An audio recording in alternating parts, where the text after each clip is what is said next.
Good morning. Welcome back to open med school. ഞാൻ doctor Andrews, professor of medicine and principal P K Das institute of medical sciences. ഇന്നത്തെ നമ്മുടെ ചർച്ചാ വിഷയം എങ്ങനെയാണ് alcohol നമ്മുടെ ശരീരത്തെ ബാധിക്കുന്നത്. മദ്യത്തിൻ്റെ ദോഷഫലങ്ങൾ ഹ്രസ്വകാല ദീർഘകാല അടിസ്ഥാനത്തിൽ നമുക്ക് രണ്ടായിട്ട് തരംതിരിക്കാം. ഇന്ന് ഞാൻ നിങ്ങളോട് സംസാരിക്കുന്നത് ഹ്രസ്വകാല ഫലങ്ങളെ പറ്റിയാണ്. മദ്യം കഴിച്ച് മിനിറ്റുകൾക്കുള്ളിൽ അത് ശരീരത്തിലെ രക്തക്കുഴലുകൾ വഴി വയറിൽ നിന്നും ആഗീകരണം ചെയ്യപ്പെടുന്നു. ഇത് തലച്ചോറിലെത്തി തലച്ചോറിൻ്റെ പ്രവർത്തനത്തെ ബാധിക്കുന്നത് കൊണ്ടാണ് ഹ്രസ്വകാല ഇഫക്ട്സ് അല്ലെങ്കിൽ ഹ്രസ്വകാല പാർശ്വഫലങ്ങൾ ഏറ്റവും കൂടുതലായി കാണുന്നത്. ഞാൻ പറഞ്ഞു, മിനിറ്റുകൾക്കുള്ളിൽ തന്നെ ഇത് തലച്ചോറിലെത്തും. തലച്ചോറാണ് നമ്മുടെ പ്രവർത്തനങ്ങളെ നിയന്ത്രിക്കുന്നത്. ചില കാര്യങ്ങൾ ചെയ്യരുത്, ചെയ്താൽ അതിന് ദൂഷ്യങ്ങളുണ്ടാകും, അങ്ങനെ നിയന്ത്രിക്കുന്ന ചില കേന്ദ്രങ്ങളുണ്ട്. ആൽക്കഹോളിൻ്റെ പ്രധാന ഇഫക്റ്റ് ഇങ്ങനെയുള്ള കേന്ദ്രങ്ങളെ ഇൻഹിബിറ്റ് ചെയ്യുക അല്ലെങ്കിൽ ബ്ലോക്ക് ചെയ്യുക. നമ്മളൊരു കാർ ഓടിക്കുമ്പം നമുക്ക് ബ്രേക്കുണ്ട്, ആവശ്യത്തിൽ കൂടുതൽ സ്പീഡിൽ പോയാൽ അപകടം ഉണ്ടാകുമെന്നറിയുമ്പോൾ നമ്മൾ ബ്രേക്കിൽ കാല് വെക്കുന്നു എന്ന് പറഞ്ഞതുപോലെ തന്നെയാണ് തലച്ചോറ് ആവശ്യമില്ലാത്ത കാര്യങ്ങൾ ചെയ്യുമ്പം, പ്രവർത്തിക്കുമ്പോൾ, ചിന്തിക്കുമ്പോൾ, സംസാരിക്കുമ്പോൾ അതിനെ നിയന്ത്രിക്കാനായിട്ട് തലച്ചോറിൽ ചില സെൻറ്ററുകൾ അഥവാ കേന്ദ്രങ്ങളുണ്ട്. ഇതിൻ്റെ ഇൻഹിബിഷൻ, അതായത് അതിനെ നിയന്ത്രണം നഷ്ടപ്പെടുകയാണ്. ഇപ്പോൾ എന്ത് പറ്റും? നമ്മുടെ ചിന്തകൾ അനിയന്ത്രിതമാകും, സംസാരം അനിയന്ത്രിതമാകും. ഇംഗ്ലീഷ് അറിയാത്തവർ ഇംഗ്ലീഷ് സംസാരിക്കും. നമ്മുടെ ഇൻഹിബിഷൻസ് എല്ലാം നഷ്ടപ്പെടും. എന്ത് ചെയ്യാനും മടിയില്ലാത്ത ഒരു പ്രകൃതിത്വം, അത് തലച്ചോറിനെ ആൽക്കഹോൾ ബാധിക്കുന്നതുകൊണ്ടാണ്. അപ്പം ആൽക്കഹോൾ തലയിലേക്ക് ബാധിച്ചു കഴിയുമ്പോൾ, തലച്ചോറിലെ ബാധിച്ചു കഴിയുമ്പോൾ ആദ്യമായിട്ട് നമുക്കുണ്ടാകുന്ന ഒരു റിലാക്സേഷൻ, ഒരു സന്തോഷം പോലെ തോന്നുന്നു. ഇൻഹിബിഷൻസ് നഷ്ടപ്പെട്ടു. ചിലർക്കൊരു തലയ്ക്കൊരു മന്ദത തോന്നാം. സംസാരം സ്പീഡ് കൂടും, കൂടുതൽ സംസാരിക്കും. അതോടൊപ്പം തന്നെ സംസാരത്തിൽ കുഴച്ചിൽ വരും. നമ്മുടെ ശരീരത്തിൻ്റെ പ്രവർത്തനങ്ങൾ മന്ദീഭവിക്കപ്പെടും. അപ്പോൾ അത് ക്ലംസി ആകും, അതായത് നിയന്ത്രണമില്ലാതെ. നമുക്കറിയാം, മദ്യപാനികളുടെ നടപ്പ്, അവരുടെ പ്രവർത്തനങ്ങൾ, കയ്യിൽ സാധനം എടുത്താൽ താഴെ പോവുക, നടക്കുമ്പോൾ വേച്ച് പോവുക. ഇത് നമ്മുടെ സ്റ്റൊമക്കിനെ ഇറിറ്റേറ്റ് ചെയ്യുന്നു, അതായത് വയറിനെ. അങ്ങനെ ചിലർക്ക് ഛർദ്ദിക്കാം, ചിലർക്ക് തലവേദന ഉണ്ടാകും, കാഴ്ചകളിൽ വ്യതിയാനങ്ങൾ വരും. വളരെ കൂടുതൽ ലെവലിലെത്തി കഴിയുമ്പോൾ ആൾ ഉറക്കത്തിലേക്കും അബോധാവസ്ഥയിലേക്കും പോകാം, ഈവൻ മരണം വരെയും സംഭവിക്കാം. ഞാൻ പറഞ്ഞു, ആൽക്കഹോൾ ഏതാണ്ട് 20% നമ്മുടെ സ്റ്റൊമക്കിൽ നിന്ന് തന്നെ, അതായത് ആമാശയത്തിൽ നിന്ന് അബ്സോർബ് ചെയ്യും. അത് ഓരോ തരം ആൽക്കഹോളും അനുസരിച്ച് വ്യത്യാസമുണ്ട്. 80% ചെറുകുടലിൽ നിന്നാണ്. ഇത് രക്തത്തിൽ പ്രവേശിച്ച് തലച്ചോറിലെത്തും. അതോടൊപ്പം തന്നെ ഈ രക്തത്തിലെത്തുന്ന ആൽക്കഹോളിനെ മെറ്റബോളൈസ് ചെയ്യുക, അല്ലെങ്കിൽ അതിനെ ദഹിപ്പിക്കുന്നത് ലിവറിൽ വെച്ചാണ്, അതായത് കരൾ വെച്ചിട്ടാണ് ഈ ആൽക്കഹോളിൻ്റെ, നമ്മുടെ ഈ ടോക്സിക് ആയിട്ടുള്ള അപകടകരമായ ആൽക്കഹോളിൻ്റെ അതിനെ വിഘടിപ്പിച്ച് പുറന്തള്ളുന്നത് പ്രധാനമായും കരളിൽ വെച്ചാണ്. നമുക്കറിയാം, ഇതാണ് കരൾ.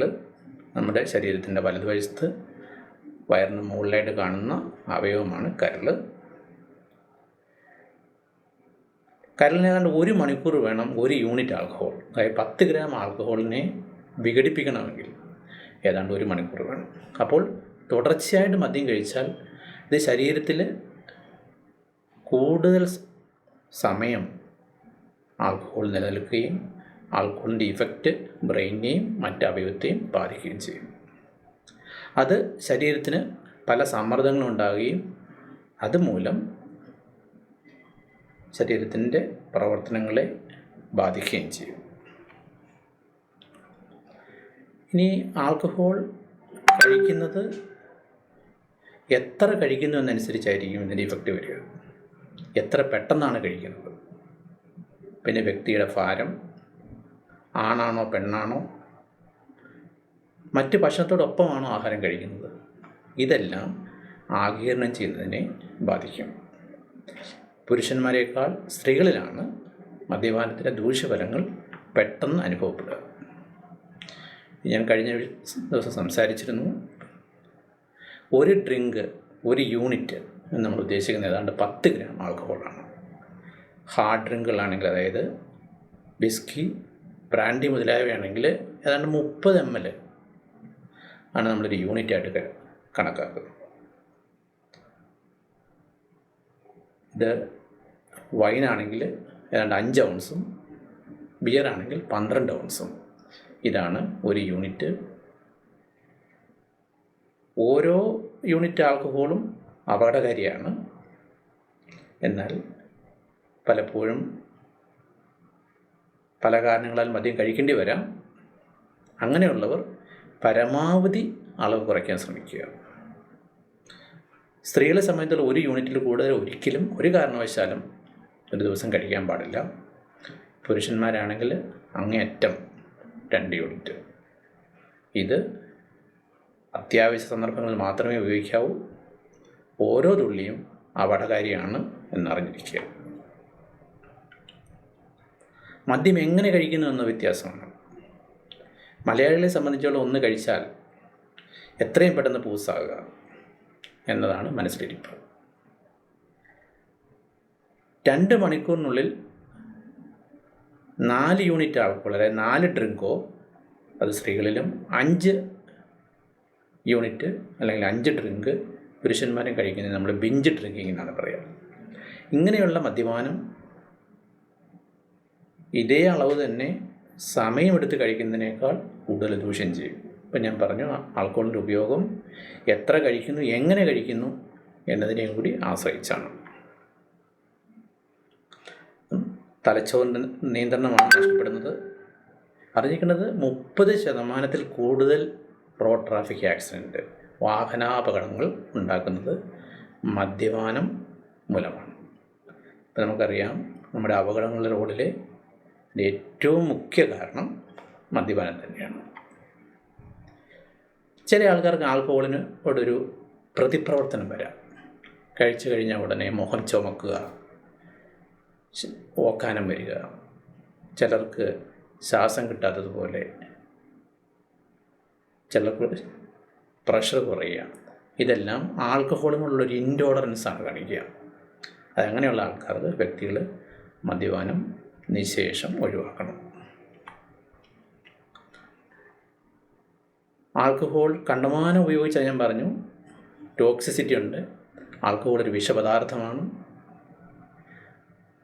അമിതമായ മദ്യപാനം കൊണ്ട് ഛർദി, പിന്നെ ചിലർക്ക് ഫിറ്റ്സ് വരാം. അതായത് നമ്മൾ കൈകാലുകളിങ്ങനെ ജന്നി വരിക, ശ്വസനത്തെ ബാധിച്ച് ഉറക്കത്തിലേക്ക് പോവുകയും ബോധം നഷ്ടപ്പെടുകയും അബോധാവസ്ഥയിലായി ഈവൻ മരണം വരെ സംഭവിക്കാം. അപ്പോൾ അതുകൊണ്ടാണ് ഞാൻ പറഞ്ഞത്, ആൽക്കഹോൾ ഒരു അഡിക്ഷൻ ഉണ്ടാക്കുന്ന, ആശ്രയത്വം ഉണ്ടാക്കുന്ന ഒരു വിഷപദാർത്ഥം തന്നെയാണ്. ഈ ആൽക്കഹോളിൻ്റെ രക്തത്തിലെ ലെവലിനെ അനുസരിച്ചാണ് നമ്മുടെ ഈ ഹ്രസ്വകാല ഫലങ്ങൾ ഉണ്ടാകുന്നത്. ഇതിന് ബ്ലഡ് ആൽക്കഹോൾ ലെവൽ എന്ന് പറയും. 1-2 ഡ്രിങ്ക് കഴിച്ചാൽ സാധാരണഗതിയിൽ 0.05 grams per 100 ml. 10 യൂണിറ്റ് കഴിച്ചാൽ അത് 0.3 gram, 100 ml ബ്ലഡിൽ 0.3 gram വരും. ആ ലെവലിൽ എത്തുമ്പോഴേക്കും ബോധം നഷ്ടപ്പെടുകയും ശ്വസനത്തെ പ്രതികൂലമായി ബാധിച്ച് ആൾ മരണത്തിലേക്ക് വരെ പോകാം. ഇപ്പോൾ കേട്ട് കാണും, ചില റിപ്പോർട്ടുകളുണ്ട്, മദ്യം മത്സരിച്ച് കഴിച്ച് അബോധാവസ്ഥയിലായി അല്ലെങ്കിൽ മരിച്ചു, അങ്ങനെയുള്ള റിപ്പോർട്ടുകൾ നമ്മൾ കേൾക്കാറുണ്ട്. പിന്നെ അറിഞ്ഞിരിക്കുന്ന പറഞ്ഞാൽ ഹാങ് ഓവർ. തലേദിവസത്തെ പാർട്ടിക്ക് ശേഷം പിറ്റേ ദിവസം ആകുമ്പോഴേക്ക് തലവേദന, വായും ചുണ്ടും ഉണങ്ങിയിരിക്കുക, അസ്വസ്ഥതകൾ വരിക, ഇത് ഹാങ് ഓവർ എന്ന് പറയും. ഇതിൻ്റെ പ്രധാന കാരണം മദ്യം കഴിക്കുന്ന ആൾക്കാർക്ക് ശരീരത്തിൽ നിന്നും നിർജ്ജലീകരണം ഉണ്ടാകും. ആൽക്കഹോൾ കഴിച്ചു കഴിഞ്ഞാൽ നമുക്കറിയാം പെട്ടെന്ന് മൂത്രം പോകണം, അല്ലെങ്കിൽ മൂത്രം കൂടുതൽ പോകും. ഒരു കാരണം ഡീഹൈഡ്രേഷൻ, അതായത് നിർജ്ജലീകരണമാണ്. പിന്നെ ആൽക്കഹോൾ നമ്മുടെ കരളിൽ വെച്ച് വിഘടിക്കപ്പെടുമ്പോൾ ഉണ്ടാകുന്ന ചില വിഷപദാർത്ഥങ്ങൾ, അതിലൊന്നാണ് അസറ്റാൽഡിഹൈഡ്. ഇങ്ങനെയുള്ള വസ്തുക്കളും ആൽക്കഹോളിനോടൊപ്പം ചേർത്തിരിക്കുന്ന മറ്റ് പദാർത്ഥങ്ങളും മൂലമാണ് ഹാങ് ഓവർ ഉണ്ടാകുക. അപ്പോൾ ഇതിൻ്റെ പ്രധാന ലക്ഷണങ്ങൾ തലവേദന, ചിലർക്ക് വയറിളക്കം, ക്ഷീണം, നെഞ്ചിടിപ്പ്, കൂടുതലായി കാണുന്നത് വായ ഉണങ്ങിയിരിക്കുക, കണ്ണ് ഡ്രൈ ആയിട്ട് വരിക, ഒന്നിനെ ശ്രദ്ധിക്കാൻ പറ്റാതെ വരിക, ഇതെല്ലാമാണ് ഈ ഹാങ് ഓവറിൻ്റെ ലക്ഷണങ്ങൾ.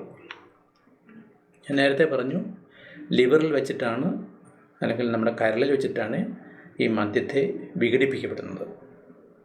ഒരു 2-3 മണിക്കൂർ വേണം നമ്മൾ കഴിച്ച 1-2 പെഗ് അല്ലെങ്കിൽ യൂണിറ്റ് ഓഫ് മദ്യം കരളിനത് വിഘടിപ്പിക്കാനായിട്ട്. ഇപ്പോൾ കൂടുതൽ ആൽക്കഹോൾ കഴിച്ചു കഴിഞ്ഞാൽ കൂടുതൽ സമയം നമ്മുടെ ശരീരത്തിൽ ആൽക്കഹോൾ ഉണ്ടാവും. അങ്ങനെയുള്ള അവസ്ഥയിൽ പലപ്പോഴും 24 മണിക്കൂർ ചിലപ്പോൾ വേണ്ടി വരാം.